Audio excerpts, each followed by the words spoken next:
Нартай так алдында ғажайып түс көрді. Мамасы екеуі қол ұстасып балабақшаға келе жатыр екен дейді.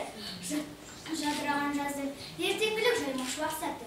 Үй мен екі арадағы шағын алаңқай әдеттегісінен кеңейіп, ұшы-қиырсыз кең жазираға айналып кетіпті. Табан асты мөлдір шықты көк май салдырып.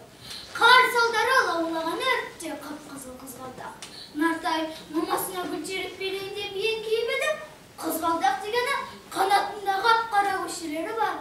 Қызыл көбелектерге айналып, қалбалақтап ұша жөнелді.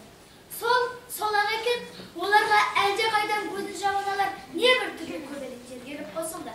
Жер бетінде әдемілік пен сұлулықта бір жерге жисаң да, дәл осындай таңғажайып көрініске жетпей даусырап, көкірегін қуаныш ертіген, кернеген Нартай тұра ұмтылды. Көңілі үйрекпін, ағағағай деп шаттан айғайлап келеді. Қуып жетіп енді ұстай берсе, көбелектер жалт беріп алдап кетеді. Олар жалтыраған сайын, баланың да делебесі қозып жамыға түседі. Кенет көбелектер қиынға үйрілген, қу жапырақтай жер жұтқандай зым-зер жоғалып кетті. Сол сәтте тура әлгі жерден найзағай секілді бірдеңе жарқ-жұрқ етті де бір кісі шыға келді. Бет-жүзі таныс сияқты, әсіресе қысыңғылау келген қой көздері жолшырап барады. Жазық маңдай, қыр мұрында аса бір жақын адамын есіне салғандай.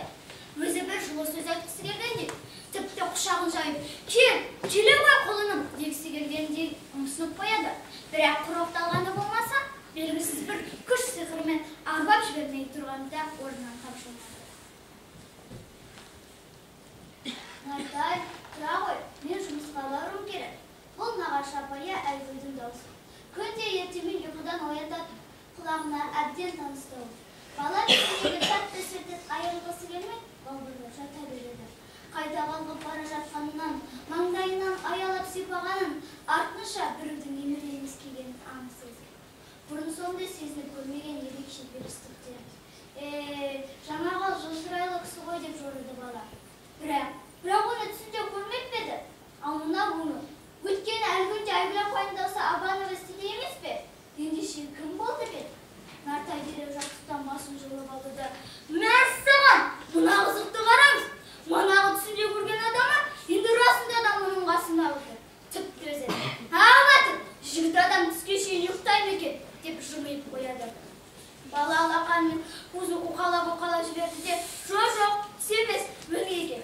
Ал таныспаймыз ба деді бейтанысты жымиып. Менің атым Абыл, сенің атың кім? Менің атым Нартай.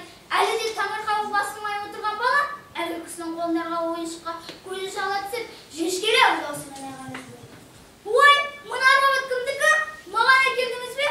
Саған бұдым, саған әкелдім. Мына тәттілер де сенікі. Әбіл әкелген базарықтардың бәрін үйіп түріп баланың қолына ұстата берді. Нартайдың жүзіне шаттық нұры оянып шыға келді. Ол төселген қақ түсті де роботты еденге қойып жүргізе бастады. Міне бұлай, мұна нүктесі бассам өзігінен жүре береді деп түсіндірді Әбіл. Роботқа дереу жамдыртып, алшаңдап 3-4 адым аттады да, тоқтай қалып, кіндігінен жоғары қарай шыр көбелек айналды.